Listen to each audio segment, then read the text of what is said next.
Good evening dear students. अज आप polity का पार्ट 9 डिस्कस करांगे।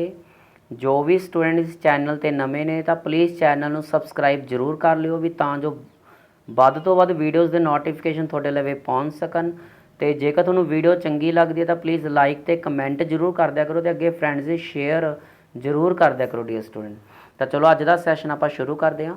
ਵਿਚ of the following subjects come under the concurrent list. ਹੇਠ ਲਿਖਿਆਂ ਵਿੱਚ ਕਿਹੜਾ ਵਿਸ਼ਾ ਸਮਵਰਤੀ ਸੂਚੀ ਵਿੱਚ ਆਉਂਦਾ ਹੈ। ਤਾਂ ਸਮਵਰਤੀ ਸੂਚੀ ਮਤਲਬ ਕੌਂਕਰੈਂਟ ਲਿਸਟ ਵੀ ਜਿਸ ਦੇ ਲਈ ਰਿਸਪੌਂਸਿਬਲ ਆਪਣੀ ਸੈਂਟਰ ਦੀ ਸਰਕਾਰ ਵੀ ਹੁੰਦੀ ਹੈ ਤੇ ਸਟੇਟ ਦੀ ਸਰਕਾਰ ਵੀ ਹੁੰਦੀ ਹੈ। ਤਾਂ ਇਸ ਦੇ ਲਈ ਮਤਲਬ ਹੈਗਾ ਆਪਸ਼ਨ ਡੀਅਰ ਸਟੂਡੈਂਟ ਆਪਣੇ ਲਈ ਤਾਂ ਜਿਹੜਾ ਕੌਂਕਰੈਂਟ ਆਪਣੇ ਲਿਸਟ 'ਚ ਆਉਂਦਾ ਫੋਰੈਸਟ ਮਹਿਕਮਾ। ਤਾਂ ਜੰਗਲਾਤ ਮਹਿਕਮਾ ਜਿਹੜਾ ਹੈਗਾ ਇਸ ਦੇ ਨਵੇਂ ਰੂਲਸ ਐਂਡ ਰੈਗੂਲੇਸ਼ਨ ਉਹ ਸੈਂਟਰ ਦੀ ਸਰਕਾਰ ਵੀ ਬਣਾ ਸਕਦੀ ਹੈ ਅਤੇ ਸਟੇਟ ਦੀ ਸਰਕਾਰ ਵੀ ਬਣਾ ਸਕਦੀ ਹੈ।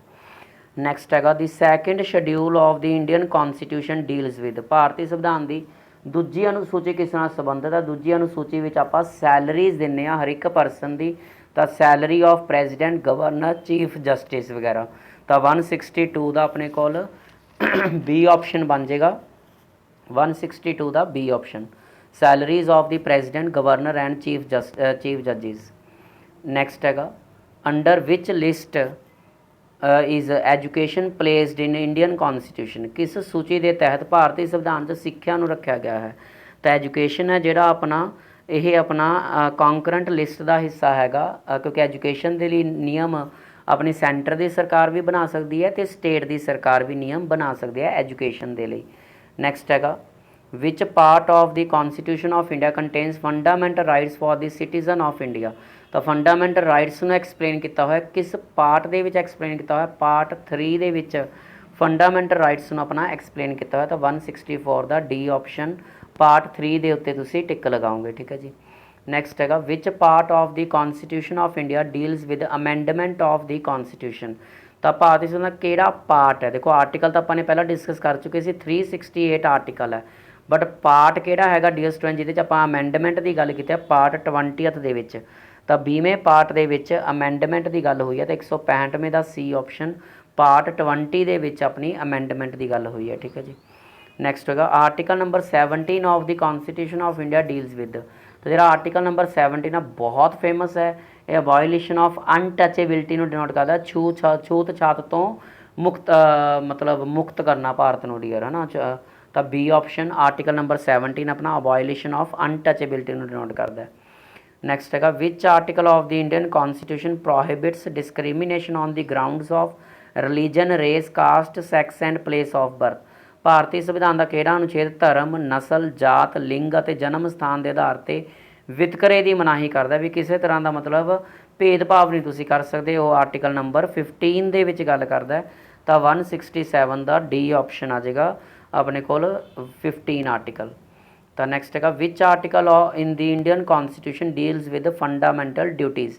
ਤਾਂ ਜਿਹੜਾ ਫੰਡਾਮੈਂਟਲ ਡਿਊਟੀਜ਼ ਨੂੰ ਆਪਾਂ ਨੇ ਐਕਸਪਲੇਨ ਕੀਤਾ ਹੋਇਆ ਹੈਗਾ ਡੀਅਰ ਸਟੂਡੈਂਟ ਉਹ ਆਪਣੇ ਆਰਟੀਕਲ ਨੰਬਰ 51A ਦੇ ਵਿੱਚ ਐਕਸਪਲੇਨ ਕੀਤਾ ਹੋਇਆ। ਤਾਂ ਸੀ ਆਪਸ਼ਨ ਦੇ ਉੱਤੇ ਤੁਸੀਂ ਟਿਕ ਲਗਾਓਗੇ ਆਰਟੀਕਲ ਨੰਬਰ 51A ਦੇ ਉੱਤੇ। ਨੈਕਸਟ ਹੈ the subject of sports come under which list of Indian constitution. ਤਾਂ ਜਿਹੜਾ ਸਪੋਰਟਸ ਖੇਡਾਂ ਹੁੰਦੀਆਂ ਨੇ ਤਾਂ ਇਹ ਮਤਲਬ ਕਿਹੜੀ ਸੂਚੀ ਦੇ ਵਿੱਚ ਆਉਂਦੀਆਂ ਨੇ ਖੇਡਾਂ ਡੀਅਰ ਸਟੂਡੈਂਟ ਇਹ ਆਪਣਾ ਸਟੇਟ ਲਿਸਟ ਵਿੱਚ ਆਉਂਦੀਆਂ ਨੇ।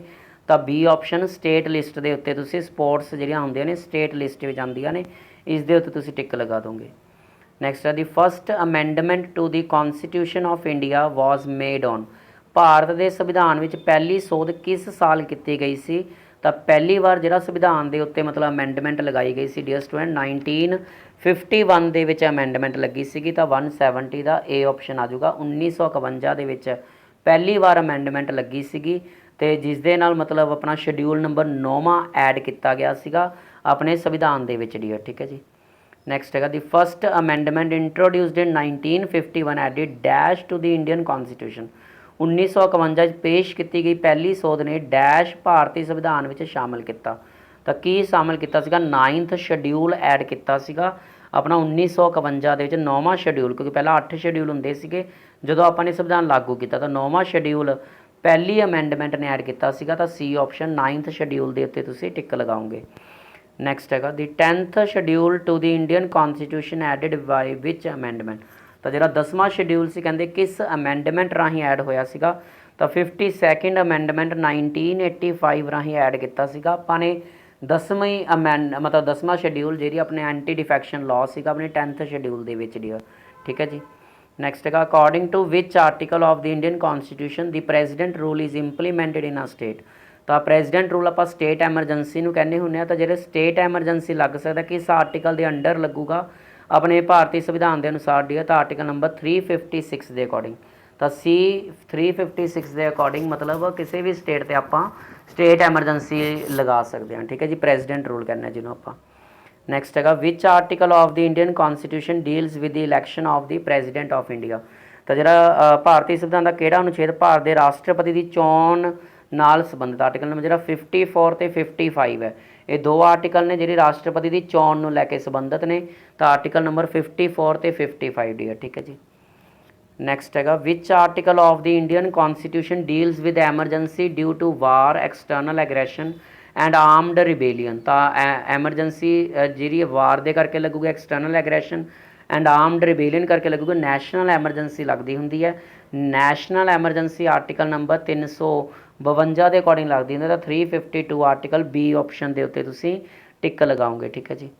ਨੈਕਸਟ ਹੈਗਾ which article of the constitution of India provisions for reservation of seats for schedule castes and schedule tribes in the house of people. ਭਾਰਤੀ ਸੰਵਿਧਾਨ ਦਾ ਕਿਹੜਾ ਅਨੁਛੇਦ ਲੋਕ ਸਭਾ ਵਿੱਚ ਅਨੁਸੂਚਿਤ ਜਾਤੀ ਅਤੇ ਅਨੁਸੂਚਿਤ ਜਨਜਾਤੀ ਦੀਆਂ ਸੀਟਾਂ ਦਾ ਰਾਖਵੇਂ ਕਰਮ ਦੀ ਵਿਵਸਥਾ ਕਰਦਾ ਹੈ। ਤਾਂ ਉਹ ਆਪਣਾ ਆਰਟੀਕਲ ਨੰਬਰ ਹੈਗਾ 176 ਆਰਟੀਕਲ ਨੰਬਰ 330 ਡੀਅਰ। ਤਾਂ 330 ਆਰਟੀਕਲ ਦੇ ਵਿੱਚ SC ਤੇ ST ਦੀਆਂ ਸੀਟਸ ਨੇ ਲੋਕ ਸਭਾ ਦੇ ਵਿੱਚ ਆਪਣੇ ਰਿਜ਼ਰਵ ਕੀਤੀਆਂ ਹੋਈਆਂ ਨੇ, ਠੀਕ ਹੈ ਜੀ। ਨੈਕਸਟ ਹੈਗਾ which article of the Indian constitution deals with the right to education. ਤਾਂ ਭਾਰਤੀ ਸੰਵਿਧਾਨ ਦਾ ਕਿਹੜਾ ਅਨੁਛੇਦ ਸਿੱਖਿਆ ਦੇ ਅਧਿਕਾਰ ਨਾਲ ਸੰਬੰਧਿਤ ਹੈ। ਜਿਹੜਾ ਸਿੱਖਿਆ ਦਾ ਅਧਿਕਾਰ ਹੈਗਾ ਉਹ ਆਰਟੀਕਲ ਨੰਬਰ 21A ਦੇ ਵਿੱਚ ਐਕਸਪਲੇਨ ਕੀਤਾ ਹੋਇਆ ਹੈਗਾ। ਤਾਂ C option article number 21A ਦੇ ਉੱਤੇ ਤੁਸੀਂ ਟਿੱਕ ਲਗਾਓਗੇ, ਠੀਕ ਹੈ ਜੀ। 21A article. ਨੈਕਸਟ ਹੈਗਾ which of the following article of the constitution of India deals with uniform civil code. ਤਾਂ ਭਾਰਤੀ ਸੰਵਿਧਾਨ ਦਾ ਕਿਹੜਾ ਅਨੁਛੇਦ ਸਮਾਨ ਨਾਗਰਿਕ ਜ਼ਾਬਤੇ ਯੂਨੀਫਾਰਮ ਸਿਵਲ ਕੋਡ ਨਾਲ ਸੰਬੰਧਿਤ ਹੈ। ਬਹੁਤ ਫੇਮਸ ਆਰਟੀਕਲ ਨੰਬਰ 44। ਤਾਂ ਆਰਟੀਕਲ ਨੰਬਰ 44 ਹੈ ਜਿਹੜਾ ਯੂਨੀਫਾਰਮ ਸਿਵਲ ਕੋਡ ਨਾਲ ਸੰਬੰਧਿਤ ਹੁੰਦਾ ਹੈ। ਕਲੀਅਰ ਹੈ ਜੀ। ਇਹਦੇ ਵਿੱਚ ਮਤਲਬ ਸਾਰੇ ਧਰਮਾਂ ਦੇ ਲੋਕਾਂ ਲਈ ਵਿਆਹ ਅਤੇ ਡਿਵੋਰਸ ਦੇ ਮਤਲਬ ਜਿਹੜੇ ਤਰੀਕੇ ਹੁੰਦੇ ਨੇ ਉਹ ਸੇਮ ਹੋ ਜਾਣਗੇ ਯੂਨੀਫਾਰਮ ਸਿਵਲ ਕੋਡ ਦੇ ਰਾਹੀਂ ਡੀਅਰ, ਠੀਕ ਹੈ ਜੀ। ਤਾਂ 178 ਦਾ B ਆਪਸ਼ਨ ਦੇ ਉੱਤੇ ਤੁਸੀਂ ਟਿੱਕ ਲਗਾ ਦੋਗੇ, ਠੀਕ ਹੈ ਜੀ। ਨੈਕਸਟ ਹੈਗਾ which article of the constitution of India provides that each Indian state will have a governor. ਤਾਂ ਕਿ ਭਾਰਤੀ ਸੰਵਿਧਾਨ ਦਾ ਕਿਹੜਾ ਅਨੁਛੇਦ ਦੱਸਦਾ ਕਿ ਹਰੇਕ ਭਾਰਤੀ ਰਾਜ ਦਾ ਇੱਕ ਰਾਜਪਾਲ ਹੋਣਾ ਚਾਹੀਦਾ ਹੈ।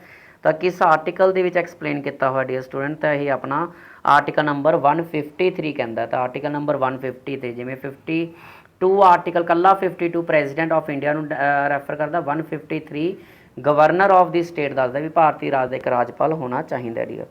ਨੈਕਸਟ ਹੈਗਾ which amendment of the Indian constitution gave the status of state to Goa. ਤਾਂ ਭਾਰਤੀ ਸੰਵਿਧਾਨ ਦੀ ਕਿਹੜੀ ਸੋਧ ਨੇ ਗੋਆ ਨੂੰ ਰਾਜ ਦਾ ਦਰਜਾ ਦਿੱਤਾ ਸੀਗਾ। ਤਾਂ ਰਾਜ ਦਾ ਦਰਜਾ ਗੋਆ ਨੂੰ ਜਿਹੜਾ ਮਿਲਿਆ ਇਹ ਆਪਣਾ 56th ਅਮੈਂਡਮੈਂਟ ਨਾਲ ਮਿਲਿਆ। ਤਾਂ 56th ਅਮੈਂਡਮੈਂਟ 1987 'ਚ ਹੋਈ ਸੀਗੀ। ਤਾਂ ਉਸ ਦੇ ਰਾਹੀਂ ਮਤਲਬ ਗੋਆ ਨੂੰ ਸਟੇਟ ਦਾ ਦਰਜਾ ਮਿਲਿਆ ਸੀਗਾ। ਤਾਂ ਹੋਪ ਕਰਦਾ ਡੀਅਰ ਸਟੂਡੈਂਟਸ ਤੁਹਾਨੂੰ ਵੀਡੀਓ ਚੰਗੀ ਲੱਗੀ ਹੋਊਗੀ। ਤਾਂ ਪਲੀਜ਼ ਅੱਗੇ ਫਰੈਂਡਸ ਦੀ ਸ਼ੇਅਰ ਜ਼ਰੂਰ ਕਰ ਦਿਓ। Thank you everyone for watching this video.